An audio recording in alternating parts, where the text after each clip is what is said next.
Week 3, creating physically safe and quality movement experiences.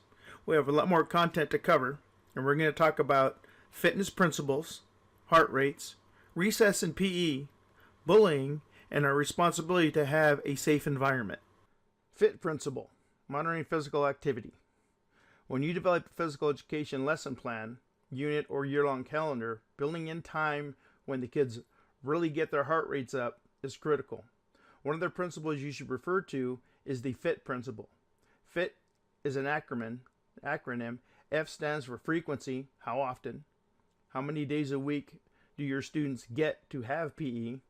I stands for intensity, how much effort determined by heart rate and appearance. How much are you going to have them get after it during a particular PE session? T stands for time. How long are you going to have for PE set for your PE session, and how much of that time are you going to have them get after it? T stands for type. How are you going to have them get after it? What kind of activity is the person or class going to engage in? Heart rate, resting heart rate. Okay, so let's talk about how we figure out this heart rate exercise continuum. What is resting heart rate, or RHR? Your resting heart rate is the number of times your heart beats per minute while at complete rest. It is an indicator of your physical fitness, as your resting heart rate will decrease as your heart becomes stronger with aerobic exercise and training. Normally, you should check your resting heart rate when you wake up in the morning. You will be completing this type of assignment this week. If your heart rate is higher than normal, your body is still fatigued, and you should take that into consideration if you're planning a workout that day. So we know the bottom or resting heart rate. So let's now figure out the top or maximum heart rate for our average person.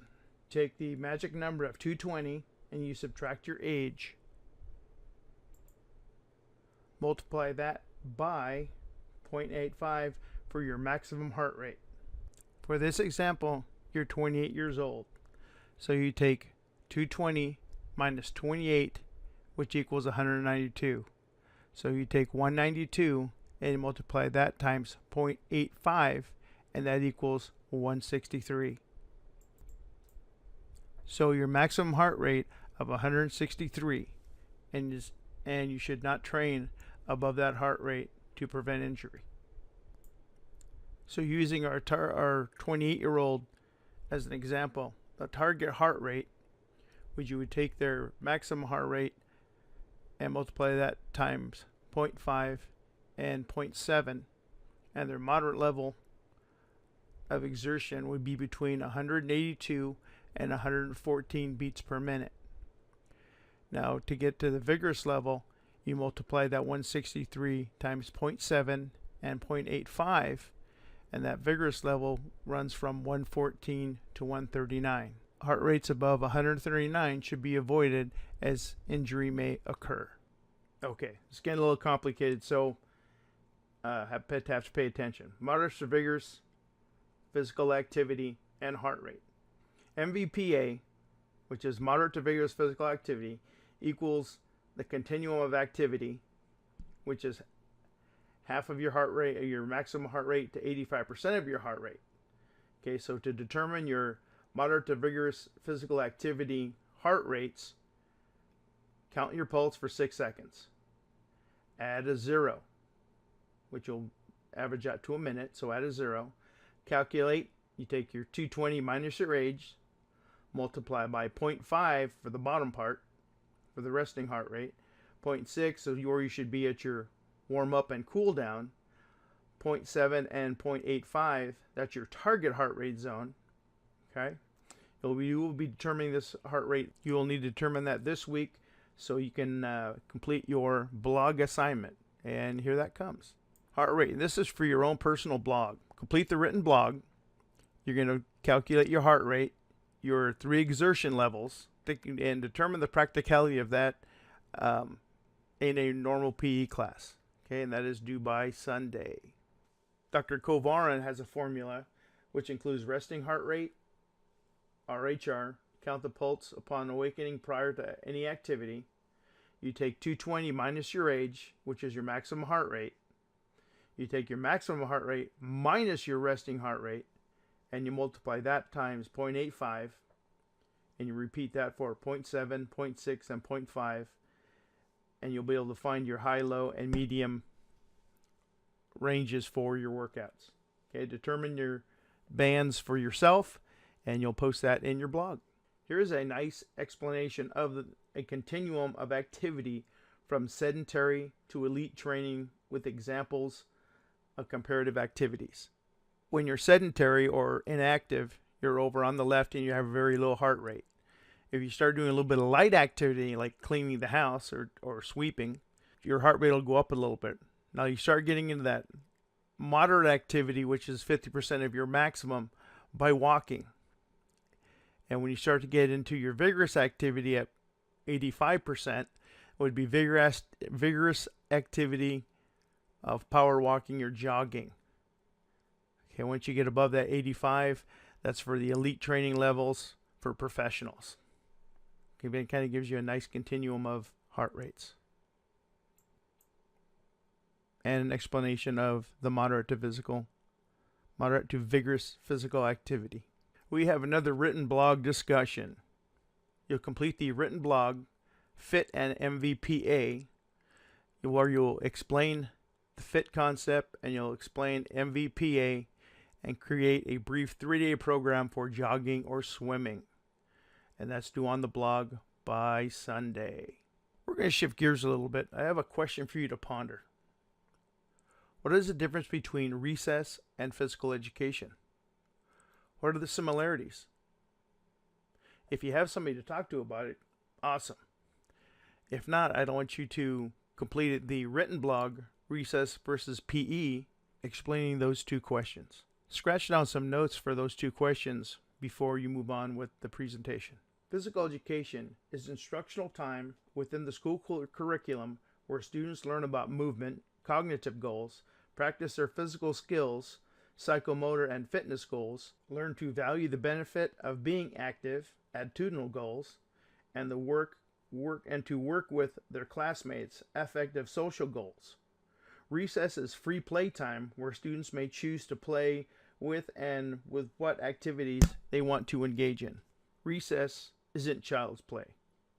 Recess play behavior is usually affected by the gender, age, and race, disability, and socioeconomic status of children.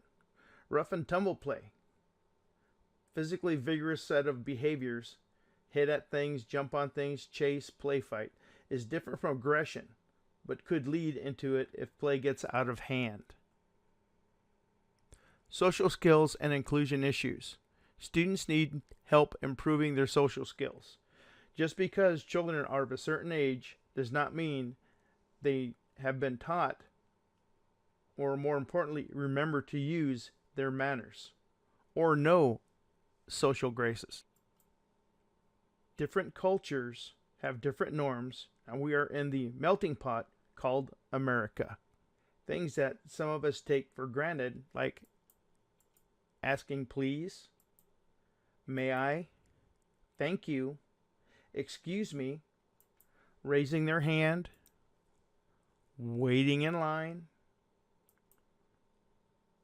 introducing themselves, and introducing themselves confidently. Social skill and inclusion issues. Some students may need help with their social skills. Then we have the playground. The playground is made up of popular or average students, rejected children which can become hostile, neglected kids, withdrawn from their peers, ethnically diverse students, and students with disabilities. So the playground has everybody in it. All these different children with all these different needs can cause conflicts in between them because kids don't understand each other. And this has caused a rise in bullying on school campuses. This is the Part 1 notes in Blackboard. Print it out so you have it as a reference while you watch Schoolhouse Bullies video. As you watch the Schoolhouse Bullies video, Use the worksheet and the questions above to take notes on how to supervise and minimize, if not eliminate, bullying from your schools. We will be addressing these questions in a written blog, Supervision and Bullying. It can be a wonderful world, at least at our school site. Here's one of the things that schoolhouse bullying brings up. If you really want to change the culture of a school, you will first have to change the behavior of the adults. These are the duties and steps to creating a safe environment for our students. Student safety is a teacher's #1 concern. Students need to be safe. The teacher's job responsibility includes a standard of care that protects students against foreseeable harm and unreasonable risk of injury. They have a duty to provide adequate and proper instruction, teach, duty to supervise, make sure no one hurts each other, duty to maintain equipment and facility in safe conditions. If something's not safe, you need to report it. Duty to provide proper first aid. If somebody needs a Band-Aid, you get them a Band-Aid. If they're hurt, follow proper first aid procedures. And establishing clear expectations for student conduct using rules, rewards, and consequences also assists in creating a safe environment for students and adults. Supervision and negligence. This may be where the rubber hits the road. If you hold adults accountable for student behavior, will that change the behavior of the adults? What about the accountability of administration if they do not do enough to change the student's behavior after it has been brought to their attention? Negligence is defined as, so forgive my Latin. Negligence, the Latin negligentia, from negligere, to neglect, literally not to pick up something. It is a failure to exercise the care that a reasonable or prudent person would exercise in like circumstances. The area of law known as negligence involves harm caused by carelessness, not intentional harm. So if you didn't do it on purpose, you're okay, but you're probably still going to be held accountable. Supervision and negligence. You need to make sure you are doing your part to keep everyone safe. Supervision must be active and effective. Negligence includes 5 factors. 1, duty of care is established. 2, duty was breached. 3, injury occurred. 4, causal relationship between duty, breach, and injury. Foreseeable. Logical conclusions are predictions in the duty to protect. Could the injury have been avoided with active and effective supervision? That's the thing you need to keep in the back of your head while you're supervising children. I bring this slide back up because I really want you to think about this. If you really want to change the culture of a school, you must first have to change the behavior of the adults. So we need to hold ourselves and our students accountable to help stop bullying.